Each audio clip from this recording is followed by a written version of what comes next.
everyone. My name is Nancy and today I'd like to share my Cajita project with you.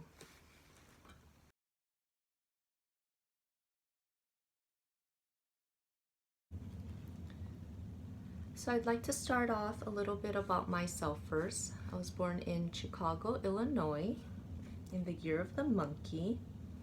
And that is significant to me because growing up, I remember my elders referring to people by the animals, which represented the year they were born, rather than their numerical ages. And so for me, as a monkey, my gifts are a terrific sense of humor and a highly developed sense of self. So hopefully that's true. So my parents actually immigrated to Chicago just 6 months before I was born, and their journey was definitely not easy. So they were both born in Vietnam. My dad fought in the Vietnam War, and after the fall of Saigon, they both decided to leave the country.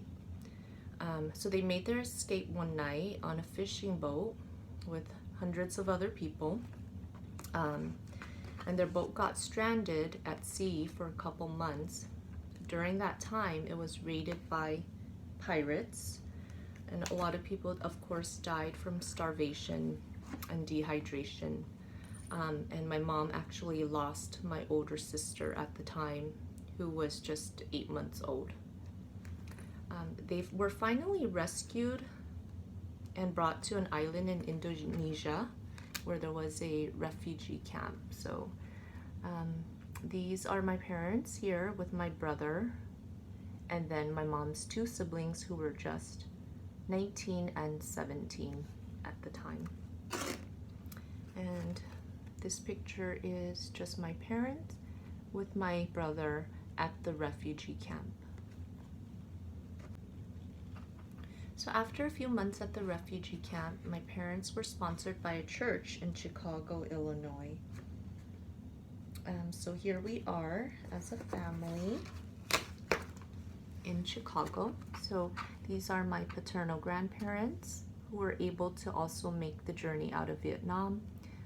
That's my brother, myself, and my younger sister.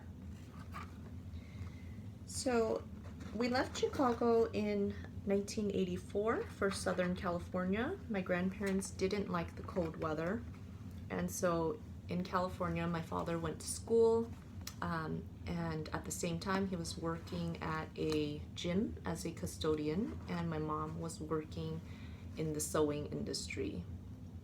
So my grandparents were a big part of my life because they were the ones who looked after us when my parents were at work and at school.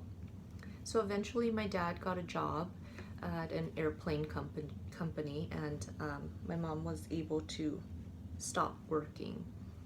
And so since kindergarten, I just remember my mom being at every school event, at every Christmas performance, at every award assembly. So she was really involved in our lives and our school lives as well. And my parents both emphasized the importance of education.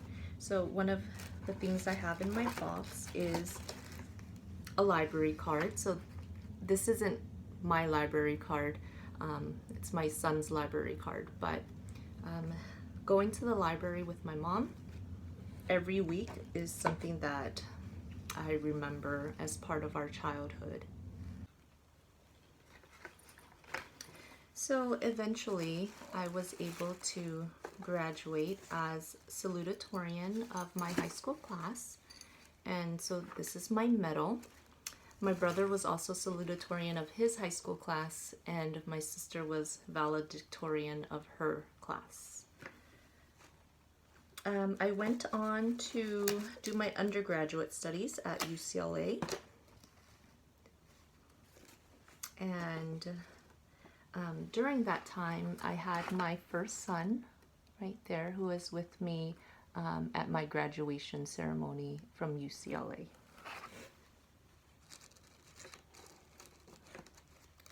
So some of the traditions that we celebrated while growing up was Chinese New Year, or to be politically correct now, it's Lunar New Year.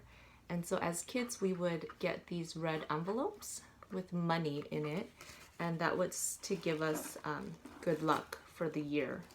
So we would have these big family parties, and our aunts and uncles would each give us a red envelope for luck. Also, I have this in my box, and so this is incense, and I'd like to show you where we would put these later on in the video. And so if my mom was praying for something or thanking her ancestors for something, she would burn these and place it in a little vase on our altar. And so anytime we smelled this around the house or in the house, we were expecting a lot of food to eat for dinner that night, because my mom would make tons of food and offer it to our ancestors for either as a thank you or if she was praying for something.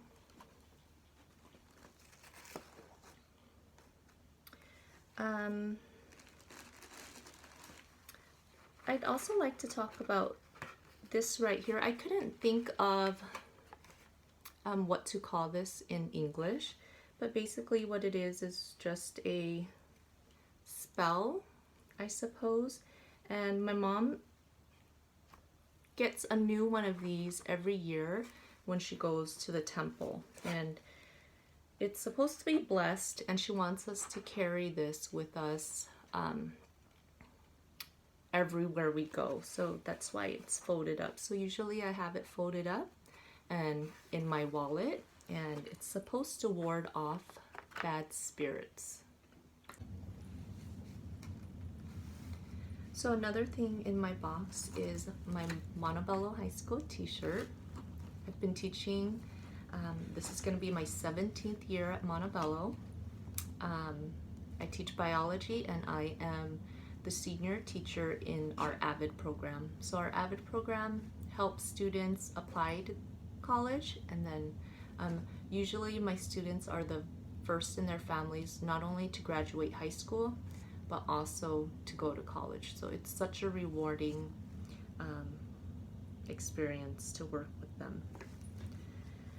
The last thing in my box is my Cal Poly Pomona mug, and I got this not when I became a student at Cal Poly, which is just this semester, but actually when my son became a student. And so my son now is in his 3rd year of his undergraduate studies at Cal Poly. So I'd like to end the video by sharing my family altar with you. This was given to us by my mother-in-law, and in almost every traditional Chinese or Chinese Vietnamese household, you'd find one of these. And this is where you would lay out food and offerings to your ancestors to either say thank you or for when you're making a prayer for something. So you would actually put the incense right there after you light it up and say a prayer. Thank you so much for watching.